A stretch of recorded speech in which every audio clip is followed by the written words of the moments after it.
नमस्कार. 17 जानेवारी 2021च्या लोकसत्ता न्यूजपेपर डिस्कशनमध्ये आपलं सर्वांचं स्वागत आहे. आजची जी पहिली महत्त्वाची न्यूज आहे ते आहेत दिल्ली नागपूरमध्ये परिणामकारकतेबाबत शंका उपस्थित. स्वदेशी कोवॅक्सिन लस घेण्यास काही डॉक्टरांचा नकार. आपल्याला माहीत आहे की कोविशिल्ड काय बरं कोविशिल्ड आणि दुसरी कोवॅक्सिन. ओके, हे दोन लस आहेत, त्यांच्या माध्यमातून आपण लसीकरणाची मोहीम सुरू केली आहे. आता हे जे कोवॅक्सिन आहे ज्याला भारत बायोटेक या स्वदेशी कंपनीने तयार केलं आहे, त्याची जी तिसरी ट्रायल झाली होती, ठीक आहे, थर्ड ट्रायल जे होतं त्याचे अजून रिझल्ट्स पब्लिश झालेले नाही आहेत. म्हणून ही कोवॅक्सिन जे आहे ते किती जास्त इफेक्टिव्ह आहे याच्याविषयी लोकांच्या मनात शंका आहे. आणि त्याच शंकाचा एक भाग म्हणून जे काही डॉक्टर्स होते, कुठे बरं तर दिल्ली आणि नागपूर येथे, तिथे त्यांनी या लसीच्या माध्यमातून लसीकरण करून घेण्यासाठी मनाई सांगितली आहे की आम्ही लसीकरण कोवॅक्सिन याच्या माध्यमातून करून घेणार नाही, म्हणजेच आम्ही कोवॅक्सिन ही लस घेणार नाही आहे. ओके, आता इथे महत्त्वाचा एक भाग येतो, तो येतो DCGIचा. ओके, DCGI कोण आहेत तर drug controller general of India. Basically drug controller general of India हे जे असतात तेच लसीला मान्यता देतात. ओके, एखादी लसी जर त्यांच्याकडे येते मान्यतेसाठी, तर त्याला मान्यता द्यायचं काम जे आहे ते drug controller general of India करतात. ओके, आता drug controller general of India जे आहेत ते ब्लड आणि ब्लड प्रोडक्ट्स तसेच 4 फ्लुइड वॅक्सिन सेरा या सर्वांना मान्यता देण्याचं काम करतात. ओके, आणि जे drug controller general of India जे आहेत ते central drug standard control organisation काय बरं central drug standard control organisation याचे अध्यक्ष असतात किंवा त्याचे हेड असतात. ओके, आणि हे सर्व जे येतात ते येतात ministry of health and family वेलफेअरच्या अंतर्गत. Okay, ministry of health and family वेलफेअरच्या अंतर्गत येते central drug standard control authority, आणि त्याचे जे अध्यक्ष असतात ते असतात drug controller general of India. Okay, सद्यस्थितीमध्ये drug controller general of India जे आहेत ते आहेत VG सोमाणी.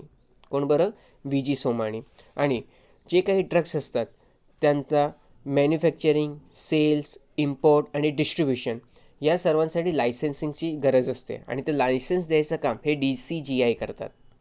ओके, कुठली ड्रग असेल त्याला मान्यता दिल्यानंतर त्याचं मॅन्युफॅक्चरिंग होते, परंतु मॅन्युफॅक्चरिंग, सेल्स, इम्पोर्ट आणि डिस्ट्रीब्युशन हे करण्यासाठी सर्वात आधी गरज असते ते म्हणजे लायसन्सची, आणि तो लायसन्स द्यायचं काम करतात ते DCGI करतात. ओके, सद्यस्थितीमध्ये DCGI कोण आहेत तर ते आहेत VG सोमाणी. ओके, आता महत्त्वाचं म्हणजे देशातील पहिले मानकरी आपण बघून घेऊ.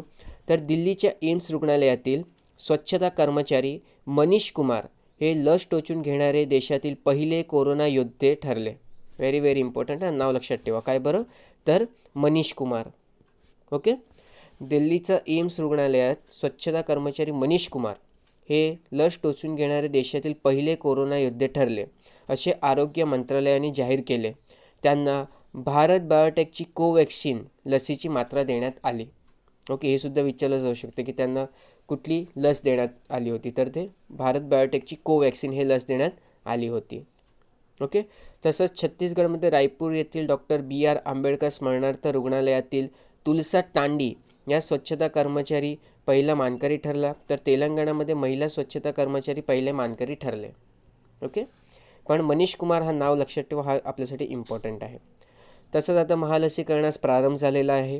कोरोना उच्चाटनाच्या लढ्यातील पहिले पाऊल उचलले गेलेत, आणि 1,91,000 कोरोना योद्ध्यांना लस दिली जाणार आहे या पहिल्या टप्प्याच्या अंतर्गत.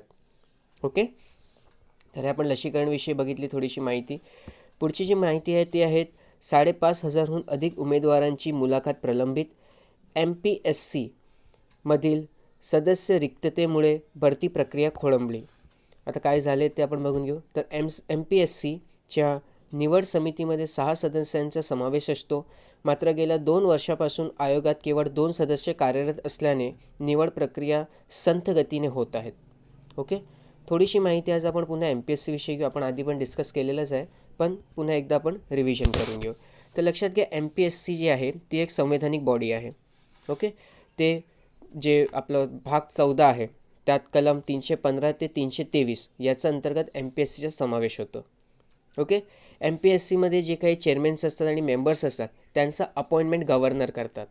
ओके, इम्पॉर्टंट आहे. काय बरं, चेअरमॅन आणि मेंबर्सचे जे अपॉइंटमेंट आहे ते गव्हर्नर करतात. किती मेंबर्स असतील त्याच्याविषयी काहीही कॉन्स्टिट्यूशनमध्ये लिहिलं गेलेलं नाही आहे. ओके, आणि ते गव्हर्नरच्या डिस्क्रिप्शनवरती सोडण्यात आलेलं आहे. गव्हर्नरला जेवढं योग्य वाटेल तेवढे ते मेंबर्स तिथे ठेवू शकतात. ओके, फक्त एक तिथे क्रायटेरिया ठेवण्यात आलेला आहे की जेवढे काही मेंबर्स असतील त्याचा अर्ध्यापेक्षा जास्त मेंबर्स हे आधी गव्हर्नमेंट सर्वंट असले पाहिजे किंवा त्यांनी गव्हर्नमेंटमध्ये सर्व केलेलं असलं पाहिजे. ओके, आणि ते पण किती वर्षासाठी, तर कमीत कमी 10 वर्षासाठी. ओके, काय सांगितलं मी की जे काही मेंबर्स असतील ते कमीत कमी 10 वर्षासाठी, अर्ध्यापेक्षा जास्त जे काही मेंबर्स आहेत तर ते कमीत कमी 10 वर्षासाठी हे गव्हर्नमेंट ऑफ इंडियाचा अंतर्गत किंवा गव्हर्नमेंटच्या अंतर्गत त्यांनी काम केलेलं असावं. ओके, अपॉइंटमेंट कोण करणार आहे, गव्हर्नर करणार आहे. मेंबरची संख्या किती असेल ते ठरवण्याचा अधिकारसुद्धा गव्हर्नरला देण्यात आलेला आहे. क्वालिफिकेशन कुठल्याही प्रकारचं दिलं गेलं नाही आहे की त्यांना ते इंजिनियर असले पाहिजे, डॉक्टर असले पाहिजे का त्यांनी BA केलेलं असावं, अशा कुठल्याही प्रकारचे एज्युकेशन क्वालिफिकेशन देण्यात आलेलं नाही आहे. ओके, फक्त एकच क्रायटेरिया आहे की अर्ध्यापेक्षा जास्त मेंबर हे गव्हर्नमेंट ऑफ इंडियामध्ये कमीत कमी 10 वर्ष त्यांनी काम केलेलं असावं. ओके, आता गव्हर्नमेंट ऑफ इंडिया असू द्या, गव्हर्नमेंट ऑफ स्टेट असू द्या, काहीही चालेल, दोन्ही चालते. ओके, फक्त गव्हर्नमेंटमध्ये काम केलेलं त्यांनी असावं, कमीत कमी 10 वर्ष, हे क्रायटेरिया आहे, हे लक्षात ठेवायचे. ओके, आता एखाद्या मेंबरची नेमणूक जर स्टेट पब्लिक सर्व्हिस कमिशन, आपण महाराष्ट्राचे एक्झाम्पल घेतो म्हणून आपण MPSC कन्सिडर करू, तर MPSCमध्ये जे काही मेंबर आणि चेअरमन असतात ते कमीत कमी 6 वर्ष किंवा वयाचे 62 वर्षापर्यंत हे त्या जागेवरती राहू शकतात. ठीक आहे, काय बरं, 6 वर्ष किंवा 62 वर्ष वयाचे. ओके, जे काही लवकर संपत असेल ते तिथेपर्यंत ते त्या जागेवरती राहू शकतात. त्यानंतर त्यांना रिटायरमेंट देण्यात येतो. लक्षात घ्या, स्टेट पब्लिक सर्व्हिस कमिशनमधनं जे काही रिटायरमेंट घेतात ते नंतर त्यांच्याकडे एक चान्स असतो की ते UPSCमध्ये ॲज अ मेंबर किंवा UPSCचे चेअरमन म्हणून काम करू शकतात. का बरं, कारण UPSCचे चेअरमन जे असतात त्यांची रिटायरमेंटची एज जी असते ते 6 इयर्स किंवा 65 इयर्स असते. ओके, आणि यापैकी जे कमी असेल ते मॅक्झिमम 6 वर्षापर्यंत ते नोकरी करू शकतात किंवा 62 वर्ष वयाचे. कुठे, तर स्टेट पब्लिक सर्व्हिस कमिशनमध्ये, आणि युनियन पब्लिक सर्व्हिस कमिशनमध्ये 6 वर्ष किंवा 65 वर्ष. Okay, very very important. आता हा जो क्रायटेरिया आहे 6 वर्ष आणि 62 वर्षाचा, हा सेम क्रायटेरिया आहे जॉईंट स्टेट पब्लिक सर्व्हिस कमिशनसाठी सुद्धा. ओके, महत्त्वाचं हे लक्षात घेण्यासारखं आहे की स्टेट पब्लिक सर्व्हिस कमिशन आणि युनियन पब्लिक सर्व्हिस कमिशन हे दोन्ही संविधानिक बॉडी आहेत. ओके, परंतु joint state public service commission हे स्टॅच्युटरी बॉडी आहे. ही बॉडी बनवण्यासाठी आपल्याला पार्लमेंटमध्ये ॲक्ट पास करावा लागतो. ओके, इम्पॉर्टंट आहे. ठीक आहे. हां, आता पुढे जाऊया आपण. लक्षात घ्या, भले मेंबरची अपॉइंटमेंट जे आहेत ते गव्हर्नर करतायत, परंतु त्यांना रिमूव्ह फक्त आणि फक्त प्रेसिडेंट करतात. ओके, काय सांगितलं मी की भले जे चेअरमन आणि मेंबर्स असतात स्टेट पब्लिक सर्व्हिस कमिशनचे त्यांची अपॉइंटमेंट गव्हर्नर करत आहे, परंतु त्यांच्या रिमूव्हल मात्र प्रेसिडेंट करतात. ओके, आणि प्रेसिडेंटकडे पण सर्टन क्रायटेरिया आहे, त्या क्रायटेरियाच्या अंतर्गत राहूनच त्यांना ते रिमूव्हल करावं लागतं. असं नाही की काही रँडम त्यांनी रिझन देऊन रिमूव्ह करू टाकलं, असं चालणार नाही. ठीक आहे, आता कुठले कुठले आहेत ते आपण बघून घेऊ. सर्वात पहिला जो क्रायटेरिया आहे तो आहे की जे काही अधिकारींना तुम्ही काढतायत ते इनसॉल्वेंट असले पाहिजे. इनसॉल्वेंट म्हणजेच बँकरप्ट झालेले असले पाहिजे ते. ओके, खूप जास्त कर्जामध्ये बुडालेत असे ती व्यक्ती असले पाहिजे. दुसरा काय क्रायटेरिया आहे की ते जेव्हा सर्व्हिस करतायत, ओके, स्टेट पब्लिक सर्व्हिस कमिशनमध्ये जेव्हा ते सर्व्हिस करतायत तेव्हा ते इतर जागेवरती सुद्धा, म्हणजे इतर दुसऱ्या कुठे जागेवरती सुद्धा ते नोकरी करतायत आणि तिथून ते पगार घेत आहेत. Okay, paid employment outside. Okay, नोकरी सध्या चालू आहे MPSCमध्ये, तरीसुद्धा ते बाहेर दुसऱ्या जागेवर पण नोकरी करत आहेत आणि तिथूनसुद्धा ते पगार उचलत आहेत. तिसरं, प्रेसिडेंटचा ओपिनियनमध्ये ती जे काही मेंबर्स आहेत ते योग्य नाही आहेत या कार्यभार सांभाळण्यासाठी. ठीक आहे, he is unfit to continue in office. ते योग्य नाही आहे, म्हणजे अनफिट आहेत ते. ओके, आता अनफिट जे आहेत ते बॉडीने सुद्धा असू शकतात आणि माइंडने सुद्धा असू शकतात. तर ह्या रिझन्सवरनं प्रेसिडेंट जे आहेत ते त्यांना रिमूव्ह करू शकतात. अजून एक आहे की जे काही मेंबर आणि चेअरपर्सन आहेत त्यांना मिसबिहेवियर हा कारण देऊन सुद्धा रिमूव्ह करता येते. परंतु इथे लक्षात घेण्यासारखी बात काय आहे की जर तुम्ही मिसबिहेवियर हा जर कारण दिला असेल तर तुम्हाला तिथे म्हणजे प्रेसिडेंटला तिथे जो केस आहे तो सुप्रीम कोर्टला रेफर करावा लागतो. कशासाठी? इन्क्वायरीसाठी. ओके. आणि सुप्रीम कोर्ट त्यानंतर जे काही डिसिजन देईल तो डिसिजन हे प्रेसिडेंटवरती बाइंडिंग असते. म्हणजे सुप्रीम कोर्टने जर सांगितलं की ठीक आहे तुम्ही या मेंबरला तिथून रिमूव्ह करू शकतात, मग प्रेसिडेंटला त्यांना रिमूव्ह करावंच लागेल. सुप्रीम कोर्टने सांगितलं तुम्हाला रिमूव्ह करता नाही येणार, प्रेसिडेंटला ते मान्य करावं लागेल आणि ते रिमूव्ह करू शकत नाही मग तो मेंबरला. ओके. आता मिसबिहेवियर जे आहे तर मिसबिहेवियर याचा अर्थ काय आहे तर कॉन्स्टिट्यूशनमध्ये त्याचा अर्थ देण्यात आलेला आहे की एखाद कॉन्ट्रॅक्ट आहे. ओके, लक्षात घ्या. भारत सरकारने किंवा राज्य सरकारने किंवा त्यांचं वतीने जर कुठल्याही प्रकारचा करार केलेला असेल, करार म्हणजे काय तर कॉन्ट्रॅक्ट, ठीक आहे, कुठल्याही प्रकारचा जर कॉन्ट्रॅक्ट केला असेल आणि त्या कॉन्ट्रॅक्टशी जर तो रिलेटेड असेल कुठल्याही प्रकारे आणि त्याला जर तिथून प्रॉफिट भेटत असेल तर त्याला त्या कारणांवरनं आपण मिसबिहेवियर अंतर्गत बाहेर काढू शकतो. ओके, लक्षात ठेवा काय बरं की भारत सरकारने किंवा राज्य सरकारने कुठल्याही प्रकारचा जर करार केलेला असेल आणि त्या करारशी जर ती व्यक्ती म्हणजे संबंधित असेल किंवा त्याचे हितसंबंध असतील त्याच्यामध्ये किंवा त्याच्यामधनं तो नफा मिळवत असेल तर त्याला आपण मिसबिहेवियर या कारणावरून त्याचं जागेवरनं हटवू शकतो. ओके. आणि हटवण्याची ही ऑथॉरिटी कोणाकडे आहे तर प्रेसिडेंटकडे. फक्त लक्षात ठेवा त्यांना सुप्रीम कोर्टची ॲडवाईस घ्यावी लागते. ओके. आता आपण थोडेसे इथे आर्टिकल्सविषयी बघणार आहोत जे MPSC रिलेटेड आहेत. ओके. आता सर्वात पहिले येते ते येते आर्टिकल 315. Okay, very important. काय ते सर्वात पहिले येते ते आर्टिकल 315. 315च्या अंतर्गत सांगण्यात आलेलं आहे की प्रत्येक राज्यासाठी एक लोकसेवा आयोग असेल. काय सांगण्यात आलेलं आहे की प्रत्येक राज्यासाठी एक लोकसेवा आयोग असेल आणि महाराष्ट्राच्या केसमध्ये कुठलं आहे तर महाराष्ट्र लोकसेवा आयोग, ज्यालाच आपण MPSC म्हणतो. ओके. तसंच जे आपलं आहे आर्टिकल 315(2), काय बरं आर्टिकल 315(2) याच्यामध्ये सांगण्यात आलेलं आहे की 2 किंवा अधिक राज्यांसाठी एकच संयुक्त राज्य लोकसेवा आयोग स्थापन करता येतो. 315(2) काय सांगण्यात आलेलं आहे की 2 किंवा अधिक राज्यांसाठी एकच संयुक्त राज्य लोकसेवा आयोग स्थापन करता येतो.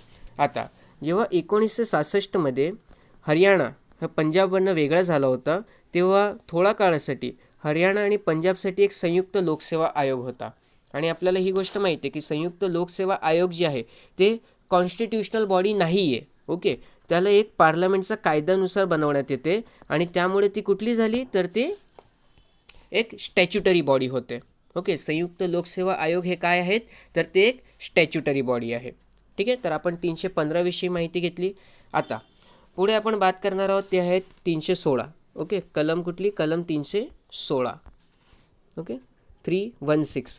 तर कलम 316च्या अंतर्गत काय सांगण्यात आलेलं आहे की राज्य आयोग म्हणजे राज्य लोकसेवा आयोगाची रचना, सदस्यांची नेमणूक व पदावधी याविषयीची जे काही माहिती आहे ते कलम 316च्या अंतर्गत देण्यात आलेली आहे. ओके. काय बरं आयोगाची रचना, त्यांच्या सदस्यांची नेमणूक, ओके, आणि त्यांचा पदावधी म्हणजे किती काळासाठी ते त्यांच्या पदावरती राहतील, हे सर्व गोष्ट जी आहे ते देण्यात आलेली आहे कलम 316च्या अंतर्गत. ओके. आता त्यानंतर पुढे बघूया कलम 317. ओके. कलम 317च्या अंतर्गत सांगण्यात आलेलं आहे की राज्य लोकसेवाचे जे अध्यक्ष व अन्य सदस्य यांना त्यांच्या पदावरून केवळ राष्ट्रपतीचा आदेशांद्वारे गैरवर्तनच्या कारणावरून दूर करता येईल. ओके. कलम 317मध्ये काय सांगण्यात आलेले आहे की जे राज्य लोकसेवा आयोग आहेत त्याचे अध्यक्ष किंवा अन्य सदस्य यांना फक्त आणि फक्त राष्ट्रपती हे त्यांच्या पदावरून दूर करू शकतात. ओके. त्यानंतर 317मध्ये हे सुद्धा सांगण्यात आलेलं आहे, एक मिनिट हां. ओके. 317मध्ये हे सुद्धा सांगण्यात आलेलं आहे की जर एखादा मेंबरला किंवा त्याचे जे अध्यक्ष आहे त्याला जर स्वतःचा राजीनामा द्यायचे असेल तर तो स्वतःचा राजीनामा राज्यपालकडे देतात. ओके, लक्षात ठेवा. राजीनामा जो आहे तो मात्र राज्यपालकडे देतात, परंतु त्यांना पदावरून हटवण्याची जी जबाबदारी आहे ते राष्ट्रपती पार पाडतात. ओके. त्यानंतर त्यांना रिअपॉइंटमेंट दिला जात नाही. ओके, रिअपॉइंटमेंट दिला जात नाही. एक्सेप्शन आहे, तुम्ही UPSCचे मेंबर बनू शकतात किंवा UPSCचे चेअरमन बनू शकतात. त्या व्यतिरिक्त गव्हर्नमेंट ऑफ इंडियाच्या अंतर्गत तुम्हाला दुसरं कुठल्याही प्रकारचं हे रिअपॉइंटमेंट दिलं जाणार नाही किंवा अपॉइंटमेंट दिलं जाणार नाही. ओके, रिअपॉइंट तुम्ही पुन्हा MPSCमध्ये रिअपॉइंट नाही होऊ शकत, परंतु तुम्ही UPSCमध्ये जाऊ शकता. ओके, आणि 317मध्येच आपण बघितलं होतं काय बरं, की राष्ट्रपतींचा आदेशावरनं त्याला गैरवर्तन या कारणावरनं आपण किंवा मिसबिहेवियर या कारणावरनं आपण त्याला दूर करू शकतो. आणि त्यासाठी आपल्याला सुप्रीम कोर्टची काय लागेल, तर ॲडवाईस घ्यावी लागेल. ओके, आता पुढे त्यानंतर येते कलम 318. काय बरं, कलम 318. आणि कलम 318च्या अंतर्गत सांगण्यात आलेलं आहे की जे काही मेंबर आणि चेअरमॅन आहेत स्टेट पब्लिक सर्व्हिस कमिशनचे, त्यांच्यासाठी रूल्स आणि रेग्युलेशन बनवायची पॉवर कोणाकडे आहे, तर आपण बघितलं आहे की त्यांच्याविषयी जे काही रूल्स आणि रेग्युलेशन्स असतात ते गव्हर्नर बघतात. ओके, गव्हर्नरचं डिस्क्रिप्शनवरती ते असते. ठीक आहे, त्यानंतर येते कलम 319. कलम 319मध्ये सांगण्यात आलेलं आहे की एखादा मेंबरचा काय बरं, एखादा मेंबरचा किंवा चेअरमॅनचा हे पदावधी जर संपलं असेल तर त्यांना पुन्हा त्या जागेवरती किंवा त्यांना बरखास्त केलं गेलं असेल तर त्यांना ती जागा पुन्हा घेण्यापासून हे म्हणजे त्यांना ते पुन्हा जागा घेता येत नाही. ओके, एखाद्या व्यक्तीचं जर त्यांचा समय संपलं असेल म्हणजे 62 वर्ष किंवा 6 वर्ष आपण बघितलं, किंवा त्यांना त्या पदावरनं बरखास्त करण्यात आलेलं असेल तर ते पुन्हा त्यांची ती पद आहे ते होल्ड करू शकत नाही. ओके, त्यानंतर येते कलम 320. ओके, कलम 320च्या अंतर्गत काय सांगण्यात आलेलं आहे, तर कलम 320मध्ये राज्य लोकसेवा आयोगाची कामे दिलेली आहेत. ओके, आणि आपल्याला माहिती आहे की राज्य लोकसेवा आयोग आहे ते नियुक्तीचं काम करते. ओके, म्हणजे नियुक्तीसाठी जे परीक्षा घ्यायचं असते, परीक्षा घेण्याचं तो काम करते. MPSCची आपण परीक्षा दरवर्षी देतो. ठीक आहे, तर परीक्षा घेण्याचं काम जे आहे ते MPSC करते. तसंच नागरी सेवांमध्ये व नागरी पदांवर भरती करण्याच्या पद्धती संबंधित सर्व बाबींवर ते सल्ला द्यायचं काम करतात.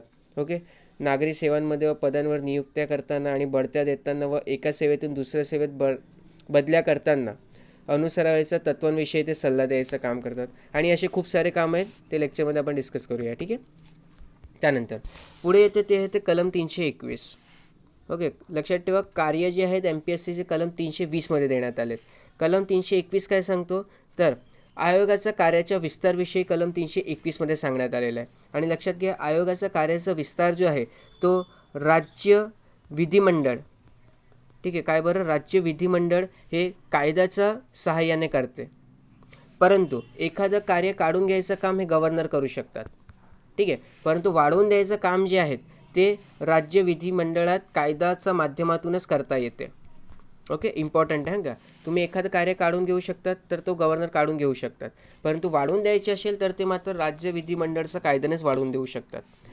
त्यानंतर येते कलम 322. कलम 322मध्ये काय सांगण्यात आलेलं, कलम 322मध्ये खर्चाविषयी माहिती देण्यात आलेली आहे. ओके, काय सांगण्यात आलेलं आहे की राज्य लोकसेवा आयोगाच्या सदस्यांना किंवा कर्मचाऱ्यांना देय असलेले पगार, भत्ते व पेन्शन यासहित सर्व खर्च हे राज्याच्या संचित निधीत वर प्रभारित असेल. म्हणजे काय, तर consolidate fund of the state. Okay, consolidate fund of the state हे पगार पाणी बघतो MPSCचा. तसंच जर UPSC असेल तर कन्सॉलिडेटेड फंड ऑफ इंडियाच्या माध्यमातून त्यांचा पगार दिला जातो. ओके, आणि joint state public service commission असेल तर 2 राज्य किंवा ज्या राज्यांमध्ये हे जॉईंट स्टेट पब्लिक सर्व्हिस काम करते त्यांच्यावरती ते विभागून दिलं जातं की एवढा पैसा आहे ते या राज्यांनी द्यायचं, एवढं पैसे या राज्यांनी द्यायचं. ठीक आहे, म्हणजे जेवढ्या राज्यांसाठी ते काम करते त्या राज्यांच्या संचित निधीतून तो पैसा दिला जातो जॉईंट पब्लिक सर्व्हिस कमिशनला. ओके, की ते त्यांचा मेंबरचा पगार पेन्शन वगैरे बघू शकणार त्याच्या माध्यमातून. त्यानंतर कलम 323मध्ये अहवालविषयी माहिती दिली गेली आहे. कलम 323मध्ये अहवालविषयी माहिती दिली गेली. काय सांगितलं गेलं बरं, तर MPSC किंवा स्टेट पब्लिक सर्व्हिस कमिशन जे आहे ते स्वतःचा अहवाल हे राज्यपालांना देतात. राज्यपाल म्हणजे कोण, तर गव्हर्नरला देतात. ओके, तसंच UPSC असेल तर ते कोणाला देईल, तर ते प्रेसिडेंटला स्वतःचा रिपोर्ट सबमिट करतो. ओके, हे इम्पॉर्टंट आहे, हे लक्षात ठेवा. त्यानंतर जे जॉईंट पब्लिक सर्व्हिस कमिशन असते, काय बरं, joint public service commission, joint state public service commission जे असते ते स्वतःचे रिपोर्ट त्या राज्याचा कन्सर्न गव्हर्नरला देतात. ओके, आणि ते नंतर ते पुढे विधिमंडळात मांडतात. ओके, तर आपण इथे एकदम डिटेलमध्ये joint public service commission, state public service commission आणि MPSC विषयी माहिती घेतली आहे. ओके, बाकी काय असेल तर आपण ते आपल्या लेक्चरमध्ये बघून घेऊया. ओके, तुम्हाला सुद्धा काय डाऊट असेल तर तुम्ही ते कमेंट सेक्शनमध्ये मेन्शन करू शकता. पुढे बघू अजून काही न्यूज आहे. पूर्ण लसीकरणच चाललं आहे आज पूर्ण ह्याच्यामध्ये. थोडीशी माहिती स्वामी विवेकानंदविषयी दिली गेली आहे आणि त्यांनी जे अटेंड केलं होतं पार्लमेंट ऑफ वर्ल्ड रिलिजन त्याच्याविषयी थोडीशी माहिती दिली गेली आहे. तर आपण पार्लमेंट ऑफ वर्ल्ड रिलिजनविषयी थोडंसं डिटेलमध्ये डिस्कस करून घेऊया. ओके, लक्षात घ्या सर्वात पहिली आणि महत्त्वाची गोष्ट की जी आपली पार्लमेंट ऑफ वर्ल्ड रिलिजन होती. ओके, तर ते 1893 या सालामध्ये कंडक्ट करण्यात आली होती. ठीक आहे, कधी घेण्यात आली होती पार्लमेंट ऑफ वर्ल्ड रिलिजन, तर ते 1893 घेण्यात आली होती आणि 11 सप्टेंबर ते 27 सप्टेंबर या काळादरम्यान ती झाली होती. ओके, काय बरं, parliament of world religion. Okay, आता त्याच्यामध्ये स्वामी विवेकानंदने स्वतःचे भाषण दिले होते. ओके, आता त्याच्यामध्ये अजून थोडेसे पार्टिसिपंट्स होते, त्यांच्याविषयी आपल्याला माहिती घ्यायची. ओके, म्हणजे वेगवेगळ्या धर्मांना रिप्रेझेंट करणारी वेगवेगळी माणसं होती. तर कधी चुकून प्रश्न वगैरे आला तर आपल्याला इथून ते बेनिफिशियरी होऊ शकतो. ठीक आहे, तर लक्षात ठेवा जैन धर्म जे होते त्याची साधना देण्यासाठी किंवा त्यांच्यावरती विचार मांडण्यासाठी हे वीरचंद गांधी तिथे होते. ठीक आहे, जैन धर्माला रिप्रेझेंट करण्यासाठी कोण होते, वीरचंद गांधी होते. बुद्धिस्ट धर्मासाठी अंगारिका धर्मपाल होते तिथे. त्यानंतर शोएन शाकू हे पहिले अमेरिकन एन्सेस्टर ऑफ झेन, काय बरं, first American ancestor of Zen होते. कोण बरं, शोएन शाकू. त्यानंतर स्वामी विवेकानंद होते जे हिंदुइझम म्हणजे हिंदू धर्माला रिप्रेझेंट करत होते. ओके, त्यानंतर ख्रिश्चॅनिटी म्हणजे ख्रिश्चन धर्माला रिप्रेझेंट करण्यासाठी तिथे होते जी बॉनेट मौर्य, काय बरं, जी बॉनेट मौर्य. त्यानंतर इस्लाम धर्माला रिप्रेझेंट करण्यासाठी तिथे मोहम्मद अलेक्झांडर रसल वेब होते. कोण बरं, मोहम्मद अलेक्झांडर रसल वेब. त्यानंतर ब्राह्मो समाज, ठीक आहे, ब्राह्मो समाजांना रिप्रेझेंट करण्यासाठी तिथे प्रतापचंद्र मजुमदार होते, PC मजुमदार. ओके, आणि थिओसॉफिकल सोसायटी जे होते तर त्याला रिप्रेझेंट करण्यासाठी त्याचे व्हाईस प्रेसिडेंट होते. कोण बोलं, विलियम क्वान जज आणि ॲक्टिव्हिस्ट ॲनी बेसंट. ओके, जर तुम्हाला विचारलं की 1893 जे काय म्हणतात धर्मपरिषद झाली होती तर त्याच्यामध्ये धर्मना रिप्रेझेंट करण्यासाठी कोण कोण रिप्रेझेंटेटर्स होते तिथे, तर हे तुम्हाला इथे आन्सर आहे. ओके, आणि त्यांचं अजून एक महत्त्वाचं म्हणजे हे जे पार्लमेंट ऑफ वर्ल्ड अफेअर्स आहेत किंवा धर्मपरिषद जी झाली होती त्याचे हेडक्वार्टर कुठे आहे, तर ते शिकागो येथे आहेत. आणि 1893 जी मीटिंग झाली होती ते सुद्धा शिकागो येथेच झाली होती. ओके, तर आपण थोडीशी माहिती इथे वर्ल्ड अफेअर्सविषयी बघितली, म्हणजे वर्ल्ड रिलिजनविषयी बघितली. त्यानंतर पुढे बघूया अजून काही न्यूज आहे. ओके, देशभरातील विद्यापीठांमध्ये आता office for international affairs. Okay, आता या ऑफिस ऑफ इंटरनॅशनल अफेअर्सची स्थापना करण्यामागे कारण काय ते आपण बघून घेऊ. तर ऑफिस फॉर इंटरनॅशनल अफेअर्सची स्थापना करण्याच्या सूचना विद्यापीठ अनुदान आयोगाने म्हणजे UGCने देशातील विद्यापीठांना दिल्या आहेत. त्याबाबतचा कार्यवाहीची माहिती 15 फेब्रुवारीपर्यंत UGCला सादर करण्याचे निर्देश UGCचे सचिव रजनीश जैन यांनी दिले आहे. ऑफिस फॉर इंटरनॅशनल अफेअर्सच्या माध्यमातून परदेशी विद्यार्थ्यांशी संबंधित सर्व प्रकरणे हाताळणे, परदेशी विद्यार्थ्यांपर्यंत विविध अभ्यासक्रम आणि प्रवेश प्रक्रियेची माहिती सुलभपणे पोहोचवणे, देशातील शिक्षण संस्थांच्या उपक्रमांची माहिती परदेशातील संस्थांना देणे, शैक्षणिक संस्थांचा दर्जा वाढवणे आदी कामे केली जातील. तसंच परदेशातील सर्व शैक्षणिक संस्थांसह संपर्कासाठी एकच केंद्र असावे, परदेशी विद्यार्थ्यांच्या तक्रारी किंवा प्रश्न एकाच व्यासपीठावरून सोडवले जावेत, परदेशी विद्यार्थ्यांना भारतातील सांस्कृतिक पर्यावरणाची ओळख होण्यासाठी ऑफिस फॉर इंटरनॅशनल अफेअर्स काम करेल असेही UGCने स्पष्ट केले आहे. ठीक आहे, तर ऑफिस फॉर इंटरनॅशनल अफेअर्सचे आपण कामंसुद्धा बघून घेतले आणि UGCने सध्या सांगितले की तुम्हाला हे प्रत्येक विद्यापीठमध्ये बनवायचे आहेत. ओके, विद्यापीठ कायद्यांच्या बदलासाठी समितीची विविध घटकांची चर्चा. सर्वात महत्त्वाचं हे आहे की विद्यापीठ कायद्यामध्ये सुधारणा करण्यासाठी समिती जी बनवली गेली आहे त्याचे अध्यक्ष आहे डॉक्टर सुखदेव थोरात. हा प्रश्न बनतो इथे. ठीक आहे, की विद्यापीठ कायद्यामध्ये सुधारणा करण्यासाठी कोणाचा अंतर्गत समिती नेमण्यात आलेली आहे, तर समितीचे अध्यक्ष आहेत ते आहेत सुखदेव थोरात. ओके, त्यानंतर पुढे बघूया अजून काय आहे न्यूज. महामार्गावर अपघात ग्रस्तांना तत्काळ प्रथमोपचार, पेट्रोल पंप कर्मचारी, ढाब्यावरील कामगारांना प्रशिक्षण. खूपच चांगलं असं इनिशिएटिव्ह घेण्यात आलेलं आहे की ज्याच्या माध्यमातून जे काही हायवेचं आजूबाजू वसाहत वगैरे असतात तिकडचे लोकांना प्रशिक्षण दिलं जाईल की कशाप्रकारे जर एखादा अपघात झाला असेल तर त्याच्यामध्ये आपण लोकांचा जीव वाचवू शकतो. सद्यस्थितीमध्ये आपल्याला माहिती आहे की अपघाताच्या वेळी जर आपल्याला मदत हवी असेल तर आपल्याला 108 या नंबर डायल करायचा असतो. ठीक आहे.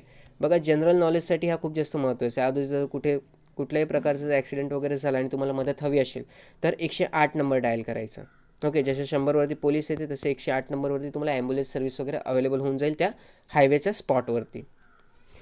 आता अपघातातील जखमी व्यक्तींचा रक्तस्राव कसा थांबवावा, एखादा वाहन चालकाला हृदयविकाराचा झटका आल्यानंतर काय करावे, अशा प्रकारचे प्रशिक्षण महामार्गालगत असलेल्या गावकरी संस्थानिकांना देण्यात येणार आहे. गाव तालुका येथे असलेले दवाखान्यांमधील किंवा सामाजिक संस्थांमधील कार्यरत असलेल्या डॉक्टरांची प्रशिक्षण देण्यासाठी मदत घेतली जाणार आहे. ओके. इनिशिएटिव्ह खूप चांगला आहे म्हणून थोडीशी आपण माहिती त्याच्याविषयी घेऊन टाकली. पुढे बघू अजून काय. ओके. सद्यस्थितीमध्ये आपण नेटफ्लिक्स आणि ॲमेझॉनचा खूप जास्त उपयोग करतो आहे मूवीज बघण्यासाठी किंवा वेब सिरीज बघण्यासाठी. आणि ते जे चालतं आहेत त्याला आपण OTT प्लॅटफॉर्म म्हणतो, ओव्हर दी टॉप प्लॅटफॉर्म म्हणतो आपण त्याला. ठीक आहे. तर आता OTT काय असतं त्याच्याविषयी आपण थोडीशी माहिती घेऊ. आता OTT म्हणजे सर्वात पहिले over the top, full form लक्षात ठेव, ओव्हर द टॉप. ओके. आता OTTच्या माध्यमातून आपण काय करतो तर आपण ऑनलाईन कंटेंट हे प्रोव्हाइड करतो. ठीक आहे. ऑनलाईन माध्यमातून काही जे कंटेंट असतात ते आपण प्रोव्हाइड करतो. आता ते कंटेंटमध्ये मोस्ट प्रॉबेबली तर आपण मीडिया सर्व्हिसेस प्रोव्हाइड करतो आहे. ओके. ज्याच्या माध्यमातून आपण TV सिरियल्स बघू शकतो किंवा मूव्हीज बघू शकतो. ओके.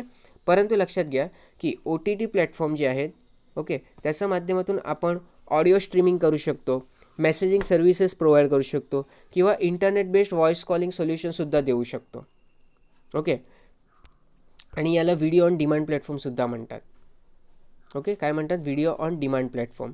आता याच्या माध्यमातून आपण काय करू शकतो, ऑडिओ स्ट्रीमिंग करू शकतो, म्हणजे व्हॉइस मेसेज वगैरे पाठवू शकतो किंवा आपण ते म्हणतो ना पॉडकास्ट. ठीक आहे. पॉडकास्ट जे असतो ना, पॉडकास्ट हे सुद्धा आपण करू शकतो या OTTच्या माध्यमातून. ठीक आहे. आणि त्याला व्हिडिओ ऑन डिमांड प्लॅटफॉर्मसुद्धा म्हणतो आपण. ओके.